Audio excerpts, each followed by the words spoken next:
अभी तो ये है कि HRTC की व्यवस्थाएं कैसे हमने सुधारनी है, किस ढंग से 2 करोड़ किलोमीटर गाड़ी चल रही है एक महीने में। तो आप अंदाज़ा लगा सकते हैं कि कितनी बड़ी सेवा है। और साथ ही ये भी है कि पर किलोमीटर घाटा भी 30 से 35 रुपए हो रहा है और सिर्फ 6% रूट जो है मुनाफे में है। मुनाफा भी ये कि जो वो 6% रूट मुनाफे की मैं ये कहता हूँ जो 50 रुपये से ज़्यादा का जिनमें मुनाफा हो रहा है। और इसके अलावा जो है 10% तक रूट जो है ब्रेक इवन पे हैं, बाकी 90% रूट सारे घाटे पे हैं।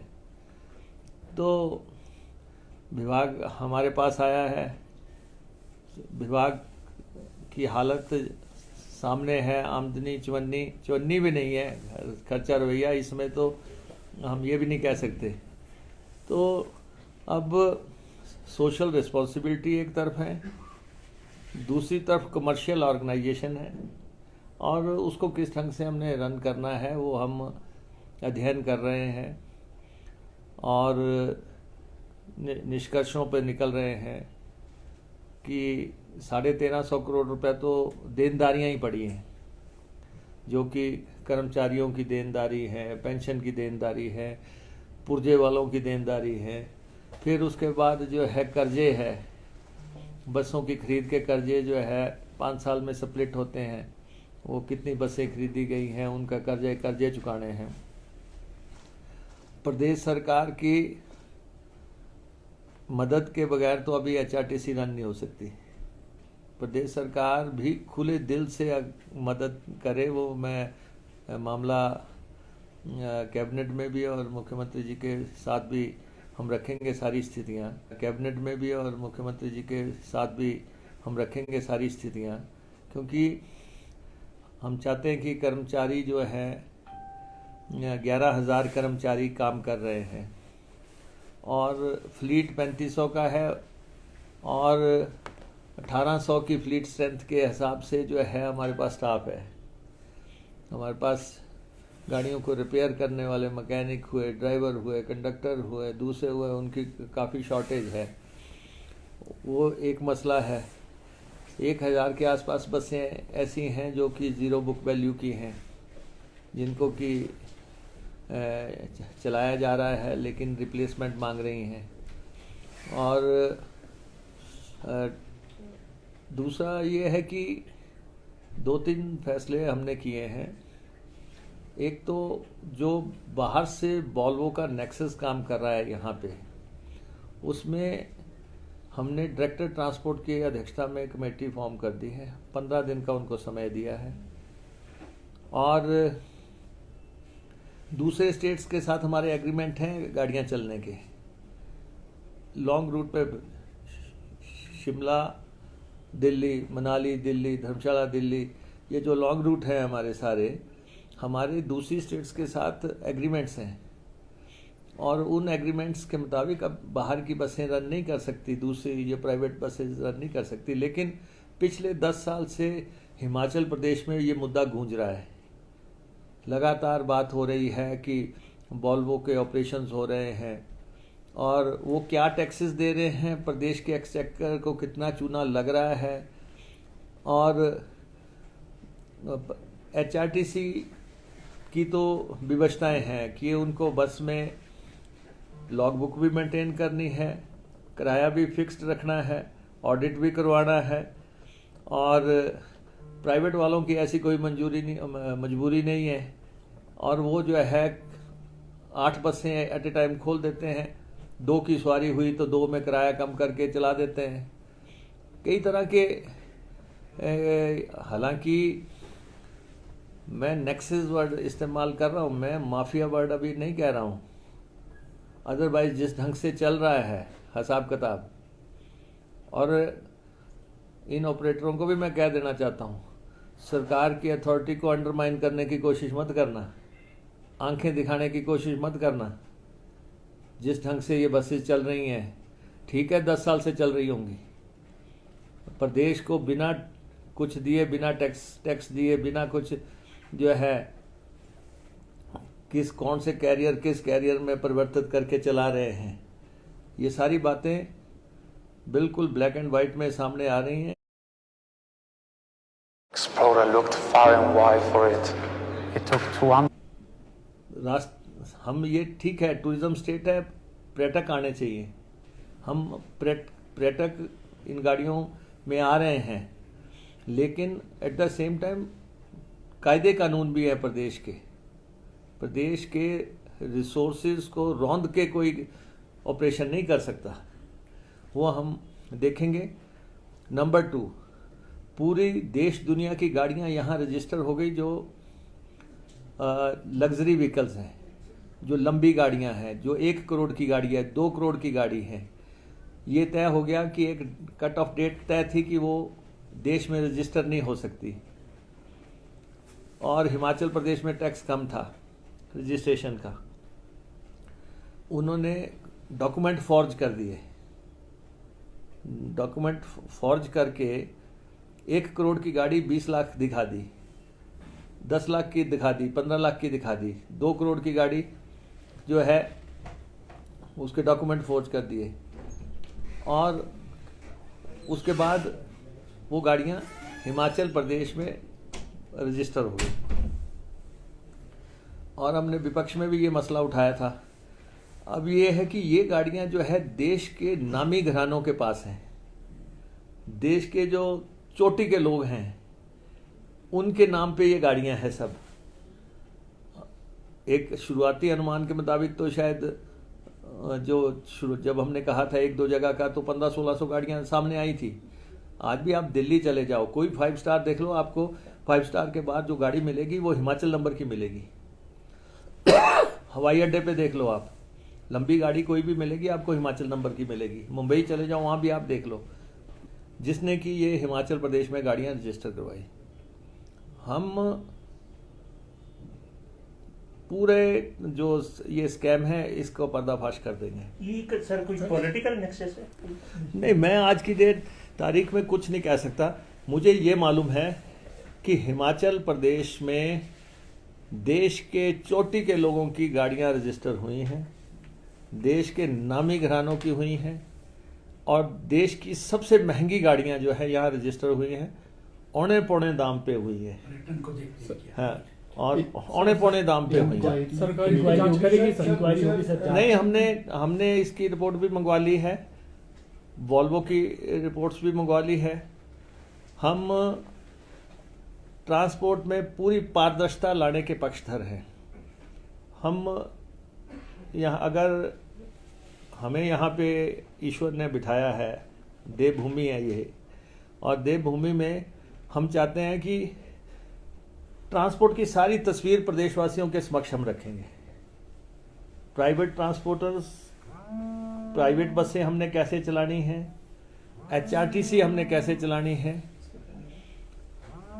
ये हमारे जो RTOs हैं, दलालों का राज कैसे समाप्त करना है, ये सारी बातें अध्ययन करें। फिर नंबर प्लेट जो बन रही हैं, सारी गाड़ियों पे नंबर प्लेटें लग रही हैं, ये कितने की लग रही हैं, कितने की पड़ती हैं। जाहिर तौर पे टेंडर हुआ होगा, लेकिन उसमें भी बहुत बारीकियां जो है लोग हमें बता रहे हैं। तो ये जो जनता से जुड़ा हुआ महकमा है, 20-22 लाख के आसपास गाड़ियां हैं लोगों के पास। 70 लाख की आबादी में अगर 20-22 लाख गाड़ियां यहाँ रजिस्टर है, तो आप अंदाज़ा लगा सकते हैं हर तीसरे घर में कुछ ना कोई गाड़ी है। और इन सब का अध्ययन करते हुए 1 लाख लड़कियों का लाइसेंस बन चुके हैं स्टेट पे। तो स्टेट किस ढंग से वो चल रही है, आगे बढ़ रही है। तो इन सब चीज़ों को हम देख रहे हैं। लाइसेंस को कैसे हम बिल्कुल इजीली लोगों तक पहुंचा सकते हैं, और रजिस्ट्रेशन का क्या है, पासिंग के मसले हैं। तो स्टडी चल रही है, लेकिन HRTC सबसे इम्पोर्टेंट है, क्योंकि ना तो यहाँ पे हवाई मार्ग इतना सशक्त है, ना ही यहाँ पे HRTC की जो प्रतिबद्धताएं हैं, जो कि हमें लोगों को सोशल देखते हुए हमने रियायतें दे रखी हैं वेलफेयर के चलते। लेकिन कुछ कैटेगरीज ऐसी भी है जो कि मुझे लगता है कि अब उनको रियायतों की ज़रूरत नहीं है, वो भी हम उसका अध्ययन कर रहे हैं। मुकेश जी, क्या आप गवर्नमेंट अपील भी करेगी जैसे विमेंस के लिए जो अफोर्ड कर सकती हैं वो विड्रॉल कर ले, MLAs हैं, मंत्रीज हैं, ऐसे बहुत सारी कैटेगरीज हैं जो जिनके लिए मुफ्त परिवहन की व्यवस्था की गई है, क्योंकि एक तरफ तो फाइनेंशियल क्राइसिस है, कुछ दूसरी तरफ लोग इसका इस्तेमाल भी करते हैं, लेकिन अफोर्डेबल लोग कर सकते हैं। नहीं, देखिए अब ये देखिए ऐसा है, ये नीतिगत मसले हैं, मैं इस पे अभी तक कोई टिप्पणी नहीं करना चाहता। जिनको रियायतें दे रखी हैं उनको रियायतें हम दे रहे हैं, लेकिन मामला ये है कि ट्रांसपोर्ट के सिस्टम में किस ढंग से हमने उनको चलाना है। हमारे बसों का ऑपरेशन हमें देखना है। हमें ये देवभूमि में हम देव दर्शन कार्यक्रम भी चलाएंगे। सारी हमारी जितनी भी देव स्थल हैं, चाहे चिंतपूर्णी, ज्वालामुखी, नैना देवी, बाबा बालकनाथ, चामुंडा देवी, जितने भी हैं, यहाँ पे बसें कैसे चलेंगी। हमारे हरिद्वार को जो बसें चलती हैं वो किस किस जगह से हम बसें चला रहे हैं, हम वृंदावन के लिए कैसे बसें चला रहे हैं, हम एक स्थान से दूसरे स्थान तक धार्मिक सर्किट जो है, क्योंकि लैंग्वेज आर्ट एंड कल्चर भी मेरे पास है और उसमें सारे देव स्थलों का, तो वो भी हम सर्किट्स देख रहे हैं।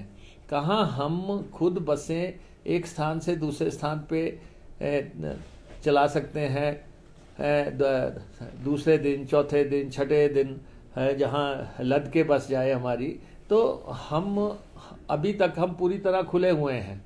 हाँ, लेकिन ये है कि देव स्थलों को बसें चलेंगी, मंदिरों को बसें चलेंगी, ये हमारा पहले से एजेंडा है। हमने पहले कहा था कि और दूसरे धार्मिकता के अलावा अगर हमारे किसी मोनूमेंट्स जहाँ पे हैं हमारे, अगर वहाँ के लिए बसेस चलानी हैं, कोई टूरिस्टों ने आना है, तो सारा हम देख रहे हैं।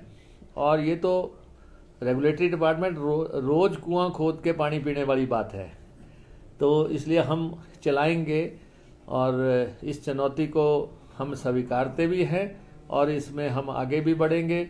जनता को सुविधाएं देंगे, हिमाचल प्रदेश की जनता को हर संभव सुविधा देंगे, लेकिन हम कंसर्न्ड हैं उन कर्मचारियों के प्रति जो 11,000 कर्मचारी हैं, जिनकी पेंशन के ड्यूज़ हमने देने हैं, जिनकी तनख्वाहें देनी हैं, जिनको 10-10, 12-12 तारीख तक तनख्वाह नहीं मिलती, उसको किस ढंग से हमने फर्स्ट वीक में हर हालत उनको तनख्वाह देनी है, वो सारे डिस्कशन कर रहे हैं। फाइनेंस से भी कर रहे हैं, मुख्यमंत्री जी से भी कर रहे हैं, मिला के। और हमारी वर्कशॉपों की हालत देखना आपने, तारा देवी की वर्कशॉप की हालत भी आप देखें और हमारी ढली की भी देखें और बाकी वर्कशॉपों की, कि जो 3500 बसों का बेड़ा चला रहे हैं, जो ठीक कर रहे हैं, उनकी हालत क्या है। ड्राइवरों को ठहरने के लिए जगह नहीं है। दिल्ली में 250 बस जाती है, ड्राइवर कंडक्टर को ठहरने के लिए जगह नहीं है। तो सारा अध्ययन करेंगे। तो सर सीएम साहब ने डिसीजन लिया था हिमाचल भवन में, जिस प्रकार जो MLAs थे उनके रेट पे उनको भी कमरे मिलेंगे। क्या ऐसा अभी यहाँ भी हो सकता है, क्योंकि जो MLAs हैं परिवहन विभाग, HRTC की बसों में वो कैपेबल हैं, पैसे दे सकते हैं, इस पर विचार? नहीं, देखिए ऐसा है कि मैं एक तरफा कोई फैसले का ऐलान नहीं करना चाहता। हम एक व्यवस्था से बंधे हुए हैं। सब बातें मैं मंत्रिमंडल में जाएंगी, सब बातों पे डिस्कशन होगी। हम पूरी प्रेजेंटेशन जो है रखेंगे। हमारी वॉल्वो बसें हैं, हमारी वॉल्वो बसों का फ्लीट हमने कहाँ तक पहुँचाना है, कितनी खरीदनी है, बसें हमने अभी भी खरीदनी है। डीजल की बसेस अभी आ रही हैं 350, लेकिन इलेक्ट्रिक बसेस में अगर हमने चेंज करना है तो हमें अपनी कितनी बसेस खरीदनी है, हमने बाहर से कितनी हायर करनी है, कि किस रेट पे करनी है। इलेक्ट्रिक बसेस के साथ जो है चार्जिंग की फैसिलिटी भी चाहिए। हम चाह रहे हैं कि घाटे के जो रूट हैं उन पे जो 200 किलोमीटर से नीचे के रूट हैं, हम वहाँ पे इलेक्ट्रिक बसें चलाना चाहते हैं, ताकि वो उस रूट में घूम जाए इलेक्ट्रिक बसेस। लेकिन हमें ये भी देखना है कि डीजल की बस आती है 35 लाख में, 32 लाख में, और इलेक्ट्रिक बस आती है 1 करोड़ के ऊपर से, 3 गुना उसकी कीमत भी ज़्यादा है, उसके लिए इलेक्ट्रिक स्टेशन भी बनने हैं, तो हर बात चीज़ का अध्ययन चल रहा है। सर, जो लग्जरी गाड़ियों का नंबर हिमाचल से इशू है, ये आपने विधानसभा में भी बड़ा इशू है, डिपार्टमेंट आपके पास है, तो क्या उम्मीद की जा सकती है कि इंक्वायरीज पूरे मैटर की होगी, कोई कमेटी गठित? ये दो मसले जो हैं, जो गाड़ियां रजिस्टर हुई, गाड़ियां डॉक्यूमेंट फॉर्ज किए गए हैं, पूरे देश में ये गाड़ियां खरीदी जा चुकी थी, महंगी गाड़ियां, करोड़ की, 2 करोड़ की, 3 करोड़ की, और पूरे देश में ये रजिस्टर नहीं हो सकती थी। फिर हिमाचल में कैसे हो गई? हिमाचल में हुई और थोक में हुई, और फिर ये भी नहीं है कि फुल वैल्यू पे, अंडर वैल्यू हुई। डॉक्यूमेंट तो फॉर्ज किए, कंपनियों ने किए, दलालों ने किए, या किसी ऑफिसर्स की नेक्सस में किसी लेवल पे तो हुआ होगा।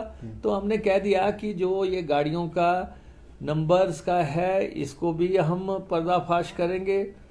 वॉल्वो गाड़ियों के 1 दशक से ऑपरेशन का भी हम पर्दाफाश करेंगे, और जो भी चीज़ें हमें नज़र आ रही हैं, हम पारदर्शिता से काम करेंगे, क्योंकि हमें HRTC सजग साधना सविनय सेवा है, तो जो हम वो मोटो है उसको पूरी तरह। दूसरा बड़ा महकमा आपके पास है